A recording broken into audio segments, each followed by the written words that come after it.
सभी को प्यार भरा नमन। ये दिव्य साधना में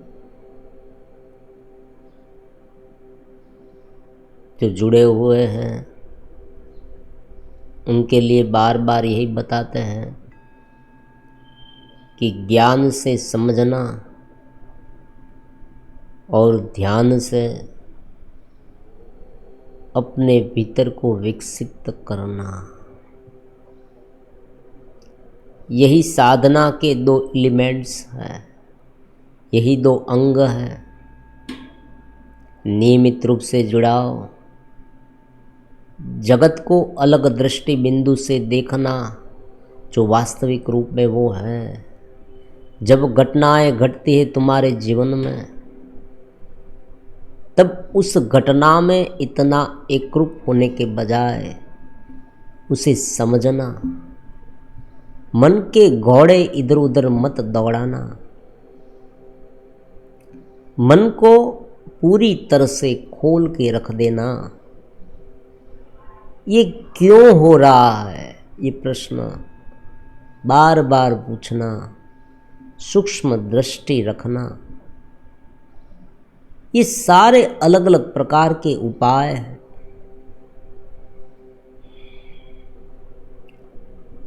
एक प्रश्न ऐसा मिला,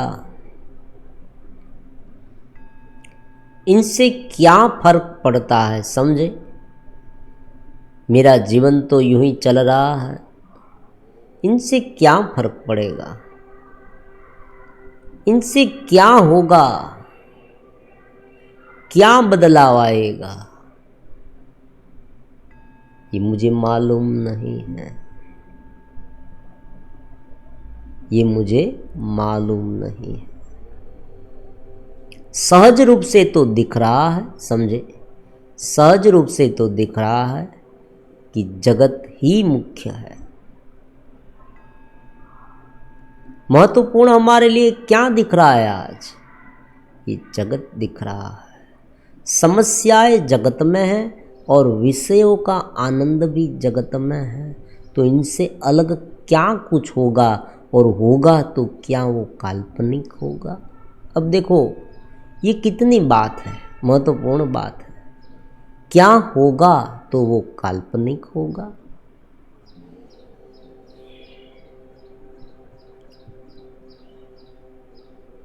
ज्यादातर मामले में साधक को पता ही नहीं कि क्या हो रहा है। मेरे जीवन में जो आज जो मैं अनुभव कर रहा हूं, उनसे क्या कोई अलग प्रकार की स्थिति हो सकती है? ये मालूम ही नहीं है। ये सबसे पहला रोग है। व्यक्ति प्रयास नहीं करता। आप कहेंगे कि भाई इतना ज्ञान ध्यान के लिए उपदेश दिया जाता है, इतने सारे वीडियो, इतने सारे गुरु हैं, परमात्मा की ओर से भी समय समय पर अवतार लेकर समझाया जाता है, फिर भी ये क्यों इतना इफेक्टिव नहीं होता, और इतने ज़्यादातर लोग इसमें क्यों सम्मिलित नहीं होते, और आम लोग जो है, बड़ी संख्या में लोग इस जगत की ओर क्यों जा रहे हैं? इतने क्राइम हो रहे हैं। देखिए आप, ये अध्यात्म होते हुए भी ये क्यों हो रहा है? तत्वज्ञान आज है हमारे पास, इतनी सारी बड़ी बड़ी बुक्स है, ग्रंथ है, सब कुछ अवेलेबल है। समझाने के लिए गुरु भी अवेलेबल है, सब कुछ अवेलेबल।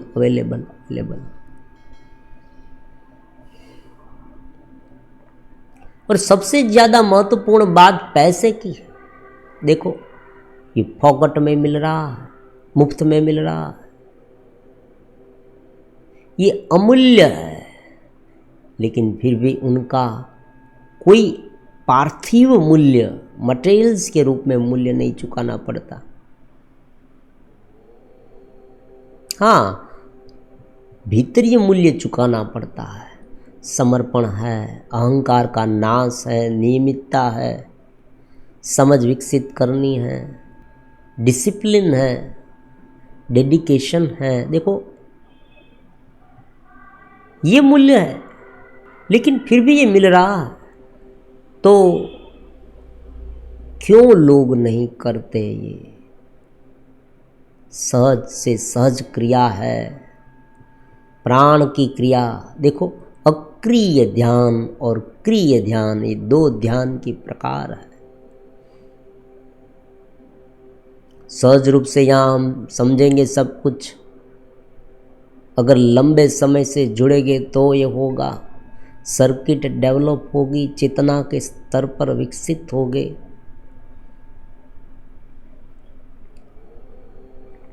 बात ये होती है, समझ नहीं है कि मेरी स्थिति क्या ऐसी है और उनसे ज़्यादा ऊपर की हो सकती है, क्योंकि उनका अनुभव नहीं किया है।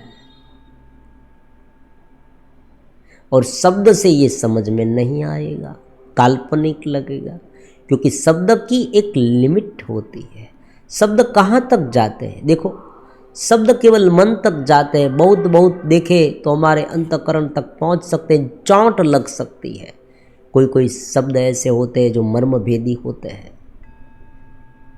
जो हमारे मर्म स्थान पर चोट पहुंचा देते हैं। लेकिन ये भी क्षणिक होता है।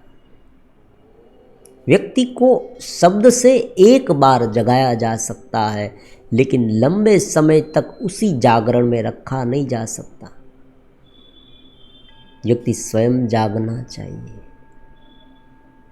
और अगर बाह्य तल इतना विचलित रहता है, लंबे समय से ये हो गया है, तो शब्द भी काम नहीं करते। शब्द केवल बाह्य जो जगत है उसे मठारने में लग जाते हैं। लोग गुरु का उपयोग अपने निजी स्वार्थ के लिए करने लगते हैं, परमात्मा का उपयोग समझे। भगवान का नाम हम इसलिए ले रहे हैं कि भगवान हमें ये देंगे, वो देंगे। जो दुख और तकलीफ आ रही है मेरे जीवन में, वो तकलीफ और दुख दूर हो जाए, मुझे और ज़्यादा मिले, और ज़्यादा मटेरियल्स मिले, मौज मजे के साधन मिले, उनके लिए परमात्मा का यूज करते हैं। लेकिन तात्विक रूप में मैं ऊपर उठूं, मैं उनका अंश हूं और मुझे उनकी अनुभूति करनी है। ये मेरा सहज स्वभाव है। परमात्मा मेरा सहज रूप है। परमात्मा के साथ मिलन करना ही मेरा कार्य है, क्योंकि मैं वहाँ से अलग हो गया हूँ। ये माया तो अनंत है, और ये माया के छोटे छोटे टुकड़े को मैंने पकड़ा है, समझे। ये अनंत माया को देखा तो आनंद ही आनंद है। ये भी है, माया से भागना नहीं, माया को समझना है, माया को जानना है कि ये माया है, फिर उसमें नहीं फंसना है, उसे साधन बनाकर जीवन जीना है। ये बात महत्वपूर्ण है। विकार इतने उत्पन्न हो रहे हैं, विकार को समझे, क्या है ये शरीर, क्या है। लेकिन ये अनुभव में क्यों नहीं आता?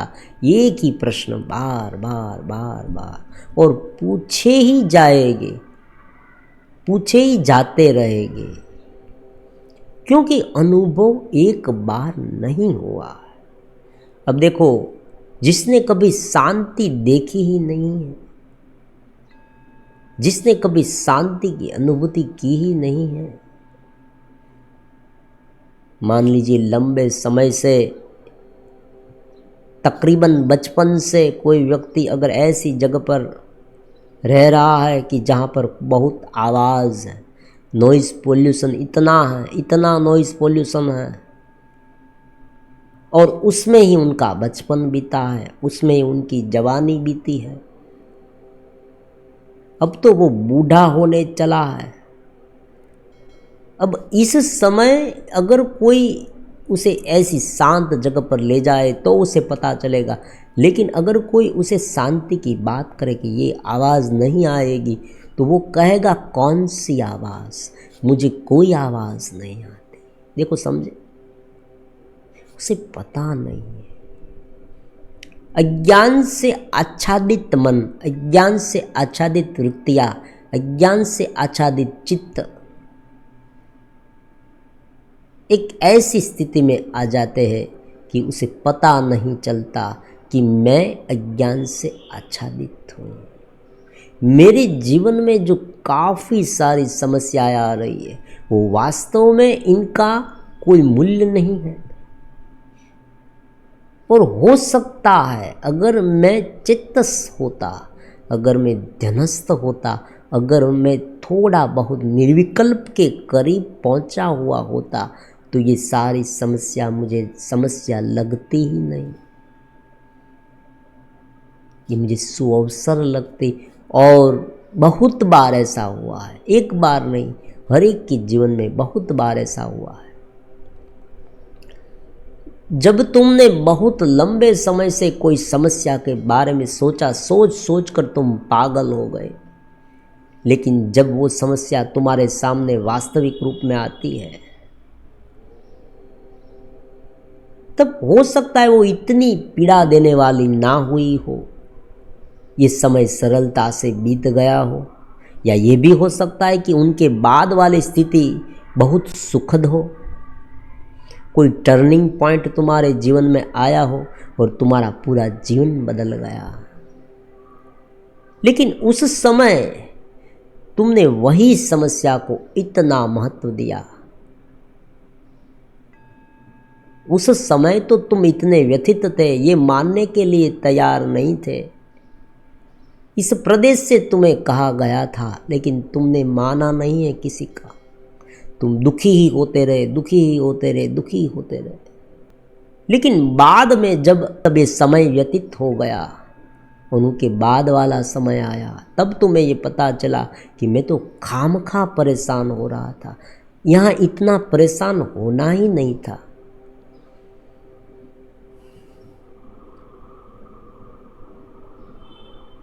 डॉक्टर ने इंजेक्शन लिख दिया, नर्स इंजेक्शन देने आई, जैसे ही इंजेक्शन लगाने के लिए इंजेक्शन तैयार किया, बच्चा शोर मचाने लगा, उसे पीड़ा होने लगी। वास्तव में अभी तो जो सुई थी वो चुभी भी नहीं है।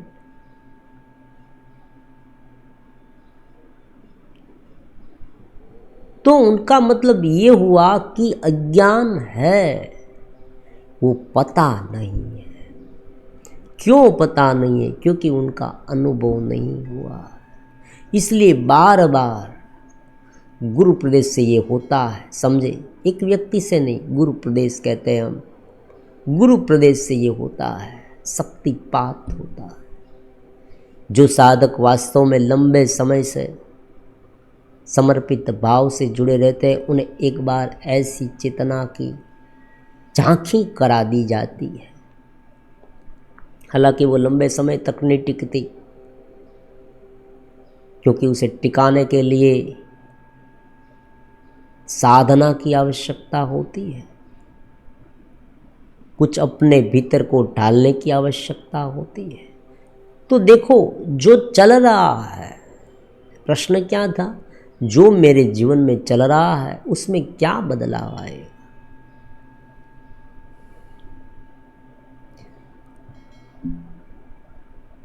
अब एक बात महत्वपूर्ण है, यहाँ पर समझनी चाहिए कि हर एक का जीवन चाहे कैसा भी हो बीत जाएगा।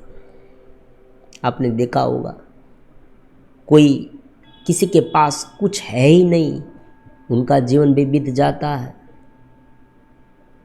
कोई व्यक्ति जन्म से बीमार है तो उनका जीवन भी बीत ही जाता है ना, रोते रोते बीतता है, लेकिन जीवन तो बीतता ही है।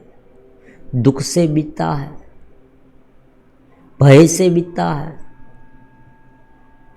चिंता से, हताशा से, डिप्रेशन से, कोई पाप कर्म करते करते किसी भी तरह से उनका जीवन व्यतीत हो जाता है। तो ये जीवन का मूल्य नहीं है। इस बदलाव से, समझे, इसे हम बदलाव कहेंगे, भीतरी चेतना विकसित होना एक बदलाव हो गया। जो चेतना उलझी उलझी रहती है, देखो ये शब्द उलझी उलझी रहती है, किन से उलझी उलझी रहती है? मन से। देखो मन भागेगा, इधर भागेगा उधर भागेगा। वास्तविक रूप में एक रहस्य बता देते हैं, मन का कोई अस्तित्व ही नहीं है। भगवान श्री राम ने वशिष्ठ मुनि को पूछा योग वशिष्ठ रामायण में कि ये बंधन है और ये बंधन छोड़ना है, ये आपने कहा तो बंधन हुआ है क्यों, ये सब वो सब। वशिष्ठ भगवान कहते हैं, मुनि कहते हैं कि देखो राम, शुरुआत में ये मान कर चलना है बंधन है, लेकिन वास्तव में बंधन हुआ ही नहीं है, आत्मा बंधी ही नहीं है, आत्मा बंधी नहीं है। तो ये बंधन क्यों लग रहा है? इसे ही माया कहते हैं। माया का मतलब है अनिर्वचनीय, जो वास्तविक रूप में नहीं होते हुए भी दिख रहा है। अब देखो एक बहुत ही महत्वपूर्ण एग्जाम्पल जो बार बार वेदांत में कहा जाता है कि अंधेरे में कम प्रकाश है, वहाँ पर रखी हुई रस्सी पड़ी है और कोई व्यक्ति वहाँ जाता है, उसे वहाँ सांप दिखता है। तो क्या वास्तव में रस्सी में सांप आ गया? समझे, रस्सी में क्या सांप आ गया, बाहर से आ गया? नहीं, रस्सी में सांप नहीं आया। तो सांप, क्या रस्सी सांप रूप हो गई? नहीं, रस्सी भी सांप रूप नहीं हो गई। तो क्या हुआ? और उसे ज्ञान हुआ, किसी ने प्रकाश के माध्यम से उसे दिखाया, टॉर्च की, तो उसे पता चल गया कि ये रस्सी है। तो क्या सांप रस्सी में से चला गया? सांप रस्सी में से चला भी नहीं गया।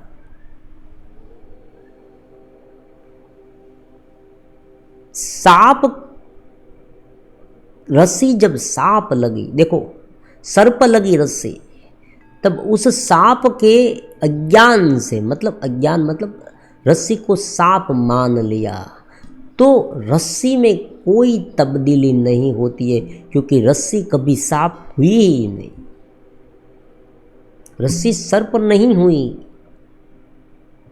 लेकिन रस्सी को माना कि ये सर्प है, उसे मानने से ये भय उत्पन्न हुआ है, ये चिंता उत्पन्न हो गई, तुम भागने लगे, तुम्हें ये लगने लगा कि अब मुझे काटेगा जरूर, अब मैं नहीं बचूंगा।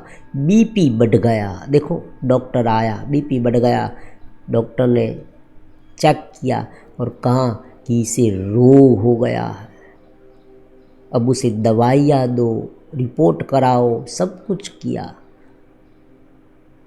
लेकिन बाद में पता चला कि ओहो, जिनसे मैं डर रहा था वो वास्तव में रस्सी थी, सर्प तो था ही नहीं। तो क्या बदलाव आएगी जीवन में? जीवन को वास्तविकता से देखने से जो अधूरप का भाव है वो टल जाएगा। ये कितनी बड़ी उपलब्धि है अपने आप में, समझे। जीवन के प्रत्येक पल में तुम चेतन मंत्र रहो, ये कितनी बड़ी उपलब्धि है। छोटे छोटे एग्जाम्पल देते हैं, देखो समझे, वास्तविक निर्विकल्प का शब्द से वर्णन करना असंभव है, क्योंकि वो शब्दातीत है, और शब्द से जब उसे वर्णन करने जाएंगे तब उनका हूबहू वर्णन नहीं होगा, वो अनुभव से पता चलेगी। लेकिन बाह्य तल पर कुछ बदलाव आते हैं इस घेरे में भी। ये कहते हैं, तो देखो मन जो है ना, पूरे दिन इधर उधर भागता रहता है। अगर मन को तुम समझने लगो और मन अगर 70% शांत हो जाए, ये तो ज़्यादा है, 30% भी शांत हो जाए ना तो भी बहुत है। मन की इधर उधर भागने की जो गति है वो अगर थोड़ी कम हो, देखो मन में क्या होता है, मन उलझा क्यों देता है। वास्तव में मन की ज़रूरत हमें है, बुद्धि की ज़रूरत हमें है, चित्त की ज़रूरत हमें है। ऐसी बात नहीं है मन को पूरी तरह से मार देना, ऐसी बात नहीं होती। निर्विकल्प में होती है, लेकिन निर्विकल्प में क्रिया नहीं होती। निर्विकल्प में क्रिया नहीं होती। जब साधक अपने आत्मस्वरूप में पूर्ण रूप से लीन हो जाए तब बाह्य क्रिया का लोप हो जाता है। बाह्य क्रिया आपको चलानी है। मान लीजिए, या प्राकृतिक रूप से जो पिछले समय से हमने शुरू किया है वो अभी तक हमारा पूरा नहीं हुआ है, तो ये क्रिया चलती रहेगी। तो चलती क्रिया को समझे, चलती चलती क्रिया को स्वबोध में रहकर करने के लिए, भीतर चेतस रहकर करने के लिए मन को शांत हो जाएगा, मन को समझना होगा। और अगर इस तरह से जीवन जिया जाए, इस स्थिति में रहा जाए, तो मन धीरे धीरे शांत होता जाएगा। उनका मतलब ये नहीं मन का नाश हो जाएगा। मन को हम सुयोग्य मार्ग पर लगा पाएंगे, हम इच्छित मार्ग पर लगा पाएंगे, हम उसे समझकर उनका उपयोग कर पाएंगे। हमारे ये हाथ है, ये हाथ शांति से पड़े हुए, ऐसे ऐसे ऐसे पड़े, आप देखिए ऐसे हिल नहीं रहे हैं। लेकिन जब हमें हाथों का काम करना है तब हाथ से हम काम करेंगे। हमारे पैर यूं यूं यूं नहीं हो रहे हैं, पैर शांति से बैठे। आप कहेंगे तुम्हारे पैर क्यों नहीं हिलते, पैर नहीं हिलेंगे, पैर शांति से बैठे। पैर का जब काम होगा तब पैर चलेंगे। तो इसी तरह से मन का चंचल होना ये एक प्रकार की बीमारी है, अध्यात्म की बीमारी है। अध्यात्म के लेवल पर उसे बीमारी कहा गया है। व्यक्ति हिंसक है, व्यक्ति कामी है, व्यक्ति इतना विकारी है, तो ये बीमारी है, ये अज्ञान है। इसीलिए परमात्मा इतने क्रोधित नहीं हो जाते, समझे। भगवान ने जब अलग अलग असुरों का संहार किया, आप देखो पुराणों में उनकी कथा आती है कि भगवान ने ये असुर का संहार किया, राम ने रावण का संहार किया, भगवान श्री कृष्ण ने कंस का संहार किया। तब भगवान करुणा से सभर थे, समझे। उनके नेत्र में करुणा थी। क्यों करुणा थी? क्योंकि वो जानते थे कि ये अज्ञानी है, अपराधी नहीं है। अपराधी इसलिए हो गए क्योंकि अज्ञानी है, उसे पता नहीं है, उसे अहंकार का अज्ञान है, अहंकार का रोग लग गया है। वो मेरे समान है, चेतनवंत है, दिव्य है, दिव्यमान है, अनहद आनंद रूप है, निर्विकल्प रूप है, सहज रूप से साक्षी है। लेकिन वो ऐसे जीव भाव में आ गए हैं। क्यों आ गए हैं? मान लेने से। एक बार मान लिया, दूसरी बार मान लिया, मानते मानते मानते मानते इतना मानने लगे, फिर उसमें एक सर्किट बन गई वृत्तियों की। फिर मन ने इस तरह से पकड़ रखा है, समझे, कि पूरे दिन वो हमें छूटने नहीं देता। ध्यान नहीं लगता, नींद आ जाती है। एक दिन देखा, एक दिन जुड़ा, फिर नहीं जुड़ा। गुरुदेव ये सब क्यों हो रहा है? हम तो चाहते हैं लेकिन मैं कुछ नहीं कर पाता, ये सब क्यों हो रहा है? इनका कारण एक ही है कि विचलित होने की आदत लग गई है, समझे। अज्ञान दो काम करता है। एक तो वो वास्तविक ज्ञान को ढक देता है। वास्तविक ज्ञान क्या है? सभी जगह पर चेतना, ये वास्तविक ज्ञान है। ये इनकी लीला हो रही है, ये वास्तविक ज्ञान है। ये अस्तित्व की रमत मात्र है और मैं उनका एक खिलाड़ी हूँ, मैं उनका एक प्लेयर हूँ। ये मेरे साथ जो हो रहा है वो वास्तविक नहीं है, और मुझे मेरी क्षमता के अनुसार, समझे, मुझे मेरे भीतर रहकर, अगर मैं भीतर को भूल गया तो मेरा जो मुझे जो करना है, समझे, ये थोड़ी रहस्यमय बात है, मुझे जो करना है वो मैं नहीं कर पाऊंगा। अब देखो, जब ड्रामा चल रहा है तब जो डायरेक्टर होता है वो क्या करता है, अलग अलग प्लेयर को अलग अलग जो पात्र है उसे एक नोट दे देता है, एक कमेंट्री दे देता है, तुम्हें क्या बोलना है लिख कर देता है, उसे समझाता है कि तुम्हें नौकर बनना है, तुम्हें सेठ बनना है, तुम्हें लड़की बनकर, तुम लड़की हो लेकिन तुम्हें कैसी लड़की बनना है, शोषित लड़की, तुम्हारा शोषण करते ऐसी लड़की तुम्हें बनना है। फिर तुम बाद में ऐसी उनके साथ बगावत पर उतरोगी, उस गुंडे को मारोगी, पीटोगी। ये सब कुछ जो डायरेक्टर है वो स्पीच देता है, नाटक शुरू होने के पहले रिहर्सल कराता है।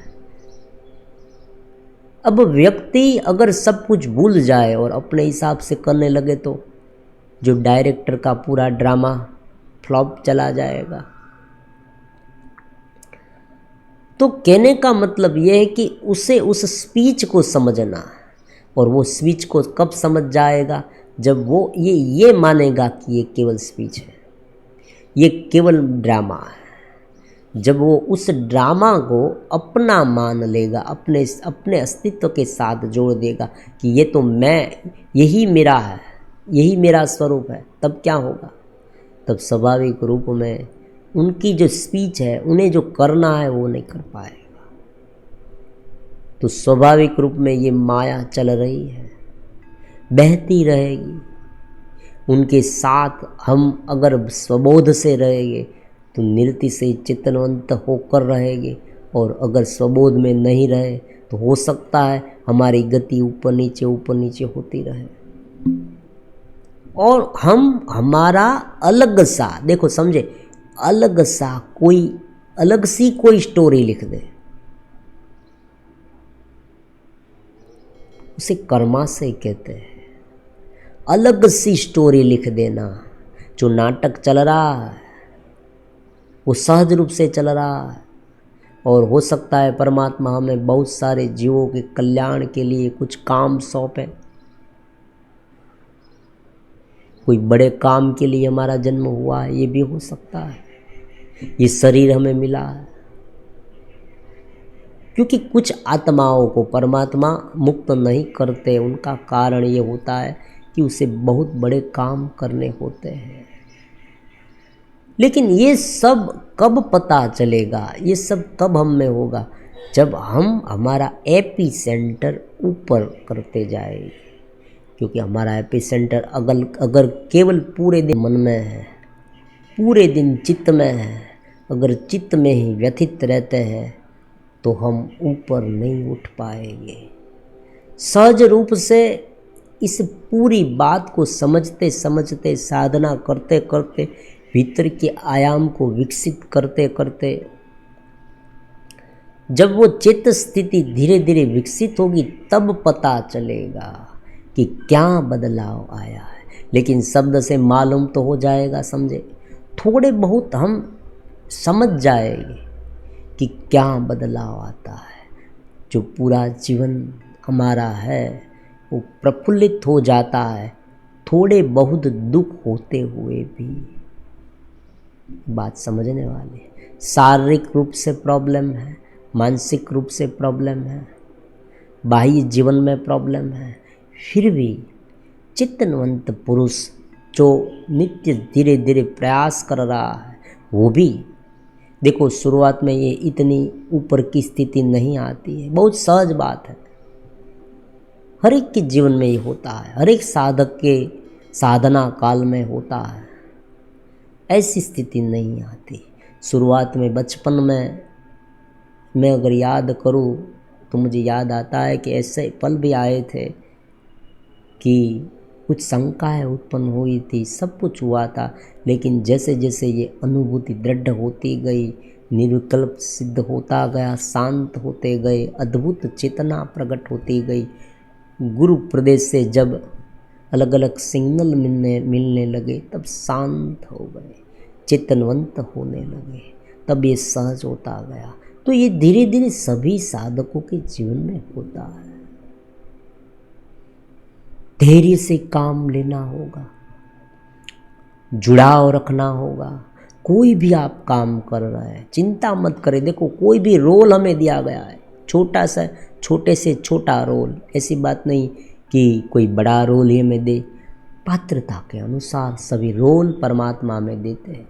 अगर हम हमारी पात्रता बढ़ाते जाए तो वैसा रोल देंगे, और जब उसे लगेगा परमात्मा को ये पूरा अस्तित्व है, उसे पहले समझे, हम उनके अंश हैं, उसे समझे। ये माया जो है वो एक प्लेटफॉर्म है, हम खिलाड़ी हैं, हम प्लेयर हैं। हम जो कर रहे हैं वो उनके अनुसार में करना है।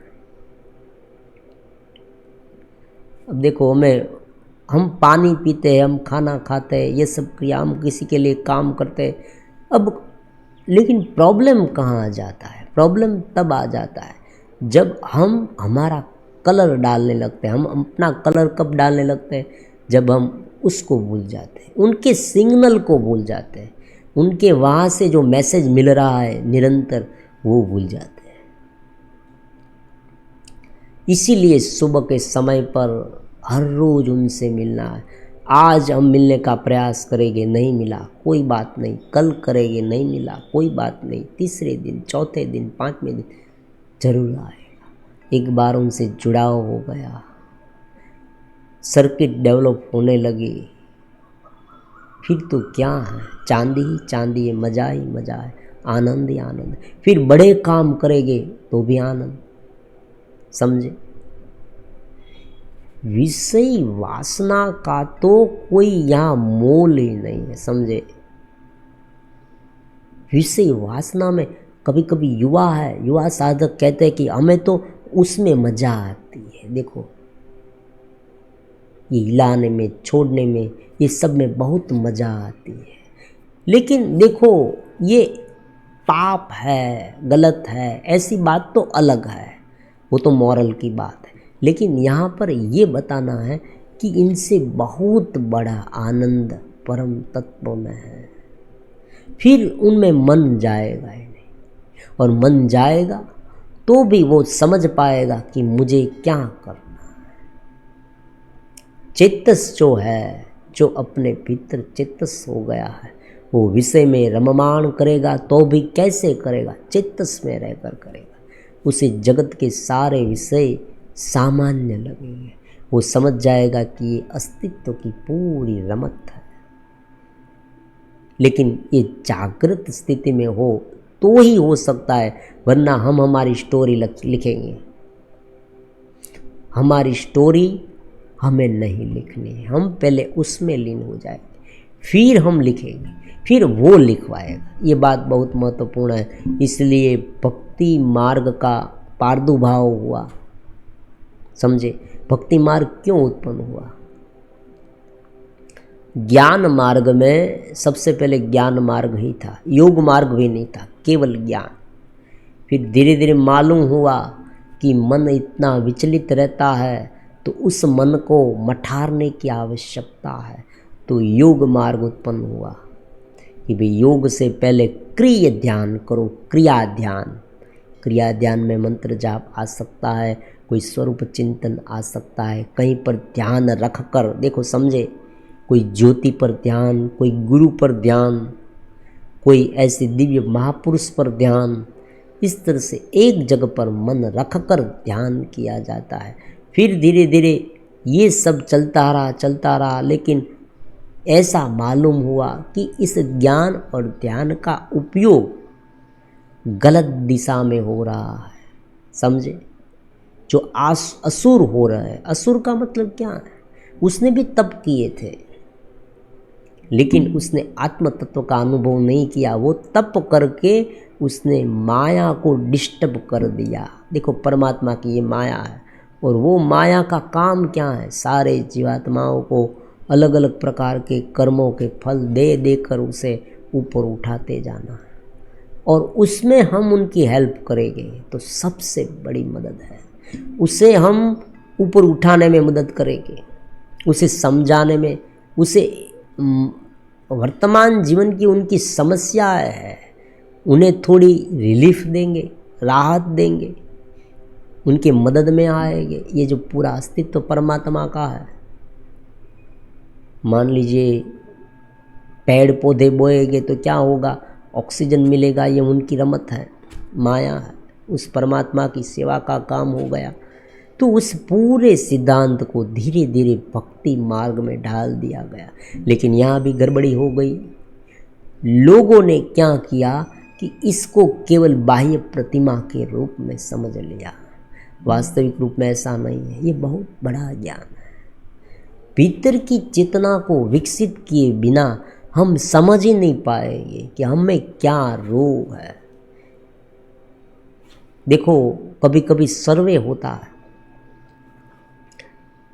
तब हम अचंभित हो जाते हैं कि इतने सारे लोग हैं यहाँ पर कि जिसे डायबिटीज़ है, बीपी है, बहुत सारे मनोरोगी है, और उस व्यक्ति को तो पता ही नहीं है कि मनोरोगी है।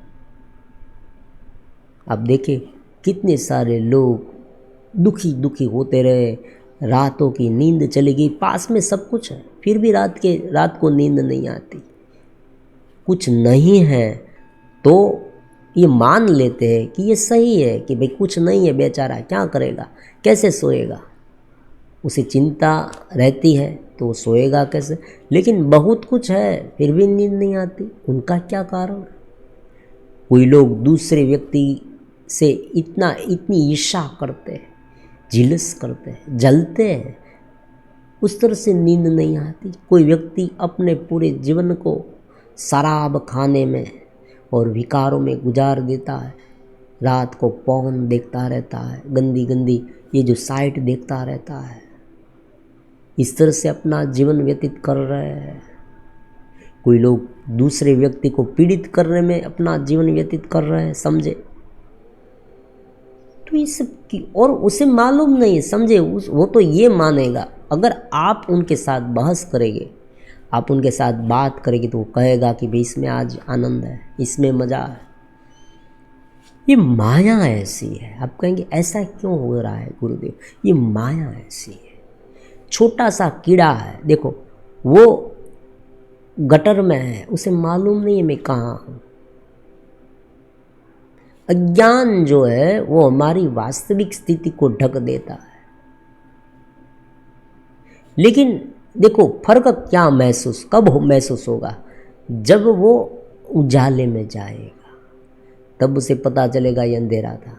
और जब वो उनसे भी ऊपर जाएगा, तब उसे ये पता चल जाएगा कि जितना उजाला, जितना अंधेरा गलत है ना, उजाला भी गलत है।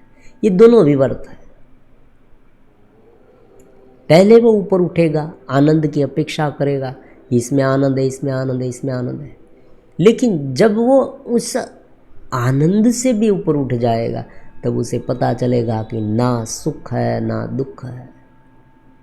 लेकिन इनके लिए क्या करना है? शुरुआत कहाँ से करें? अहम भाव का गलन करना है, अपने आप को पहचानना है, अपने में क्या दोष है देखना है, नियमित रूप से साधना करनी है, श्रवण करना है। 2 प्रकार के ध्यान है, क्रिया ध्यान, अक्रिया ध्यान। इनके बारे में भी यहाँ बात करेंगे। एक सत्संग हो जाता है, एक आनंद हो जाता है।